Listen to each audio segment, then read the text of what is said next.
It's another Reaction Thursday where we learn how to anticipate and react faster in the game. Learn how to react faster in the game, and they'll know we ain't the same. Go gang! Make sure you subscribe to the channel, like and comment to our content. We are here to help you turn from cheese to the macaroni and cheese, man.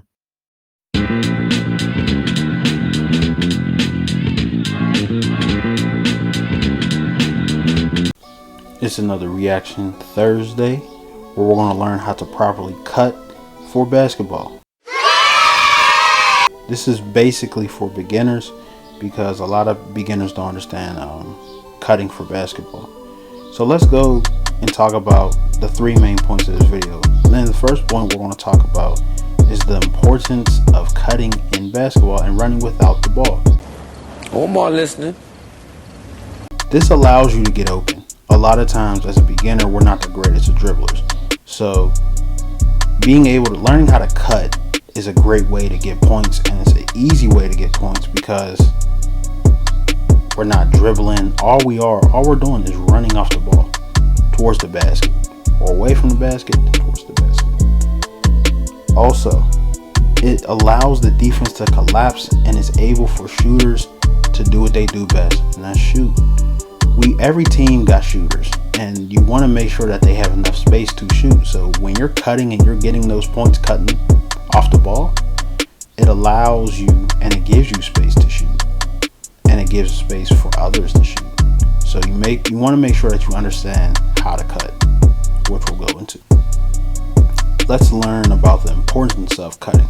I want you to comment below and comment if you cut much in your games, or if you cut much in practice to get these easy points. But why do you feel cutting is important? You can also answer that under the comments in the comment section. So no, do it right now.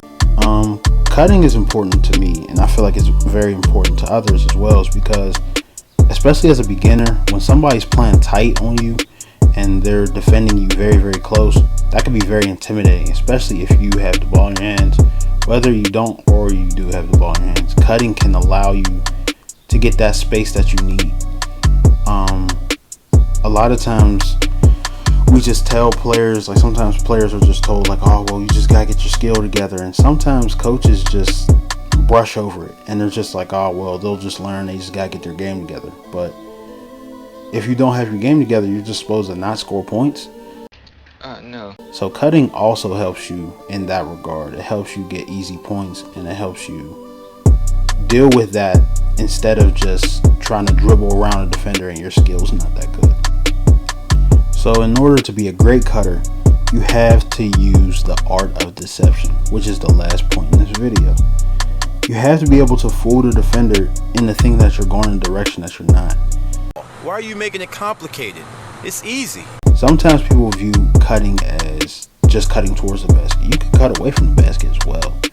And you want to fool the defender to think you're going somewhere that you're not. So like, okay, you can act like you're coming up to get the ball and then cut quickly to the basket.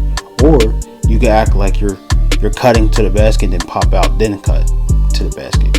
Or you can just act like you're cutting to the basket and pop out. Sometimes people don't utilize these things and they don't understand how simple that is, but it creates space and it gives you a chance to get the ball to score. But you also you can't be boring, and you got to switch it up. Sometimes they quickly catch on to patterns. So if you're cutting to the basket every single time, just no fake, no anything, they're just going to jump on that. Like the third, fourth time, they're going to jump on that. They're going to be like, all right, stop running this, run something else. So you got to be able to trick the defender and be able to cut in, cut out. Check this video out on the screen if you want to be mean on that green, or real on that field, or extort on that court. The No Baller Left Behind Act supports this video. You feel me?